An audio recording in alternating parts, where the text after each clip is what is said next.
शिक्षकगण, सभी मुखिया दीदी और हमारे प्यारे साथियों को मेरा सुप्रभात।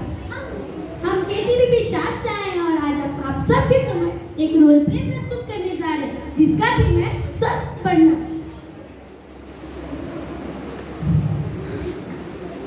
नितेश देख मुझे क्या मिला, हमारी बचपन की तस्वीरें। ये देखो मैं आगे कितना अलग दिख रहा हूँ। हाँ, सच में देख। क्या ये बनाना केक है? हाँ, ये तो वही केक है जिसे बचपन में तो बहुत खाया करता था। लेकिन अब तुझे चॉकलेट केक पसंद आता है।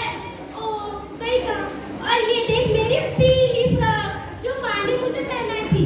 आगे तो मुझे इतनी होती थी, अब तो मुझे होती भी नहीं, क्योंकि मैं आगे से ज्यादा लंबी रात में सबसे पहले मैसेज करती हूँ।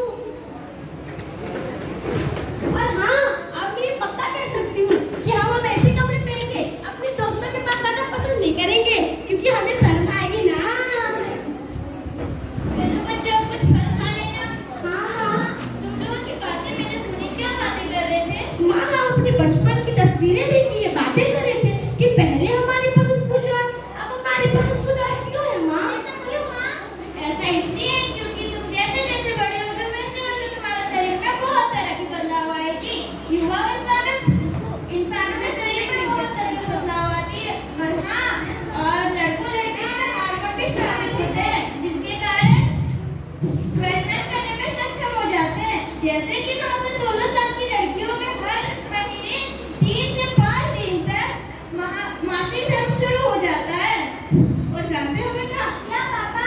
हम लड़कों में किशोरावस्था के समय कणबनी निकल जाती है। इसी के कारण हमारा आवाज भारी हो जाता है, हमारा आवाज भारी हो जाता है, लंबाई में वृद्धि होती है एवं बहुत तरह का शरीर में परिवर्तन आता है। नींद या जागते समय हम कभी-कभी अचानक सपना दोष को महसूस करते हैं। यह युवावस्था में बढ़ने की एक निशानी होती है और यह बहुत सामान्य बात है। तो समझे बच्चे? और हाँ, लड़कियों में मासिक धर्म और लड़कों में रात में होने वाले स्वप्नादेश के कारण व्यक्तिगत सुविधा अपनाना बहुत महत्वपूर्ण है। और कपड़ों को धुले हुए और धूप में सूखे हुए कपड़ों का उपयोग करना चाहिए। और खान-पान को तो बहुत जरूरी ध्यान रखना चाहिए क्योंकि किशोरावस्था के समय हमारा शरीर का विकास होता है। तो तुम लोग समझे बच्चों? और हाँ बच्चे, हमारे दैनिक जीवन में हमें योग और व्यायाम दोनों ही करना चाहिए ताकि हम स्वस्थ बढ़े। तो समझे बच्चे? हाँ पापा। दीदी चलिए सेल्फी ले लेते हैं। कोयल तू भी आ हमारे साथ। क्या हुआ? फोटो में कोयल तो कुछ परेशान लग रही है, मुझे जाके पूछना चाहिए आखिर उसे क्या हुआ है। और कोयल कैसी है तू? बहुत परेशान लग रही है और तुमने हमारे साथ फोटो भी नहीं खिंचवाया, ऐसा क्यों? मुझे नहीं पता, मुझे लगता है मेरे इस पिंपल्स, इस चेहरे की वजह से मैं दूसरी लड़कियों की तरह सुंदर नहीं दिखती। मैं तुम लोगों के साथ फोटो खिंचवाकर तुम लोगों को फोटो खराब नहीं करना चाहती। ऐसा किसने कहा कि तुम सुंदर नहीं हो? तुम सुंदर हो, बिल्कुल वैसे ही जैसी तुम हो। तुम कितनी प्रतिभाशाली हो। हर साल हमारे स्कूल जाने का थीम तुम ही तो तैयार करती हो। और क्या तुम्हें पता नहीं है, एक कोयल वो काली है पर उसकी आवाज उसकी सुंदरता होती है। ठीक उसी प्रकार हम मनुष्यों में भी हमारी सुंदरता अंदर छुपी होती है जिसे हम अपनी कौशल और कला के माध्यम से व्यक्त करते हैं। तुम तो ये सही कह रही हो, लेकिन मेरी लंबाई तो छोटी है ना। लोग मुझे चिढ़ाते हैं, कहते हैं कि तुम और लंबी नहीं होगी और ना ही युवावस्था में प्रवेश कर पाओगी।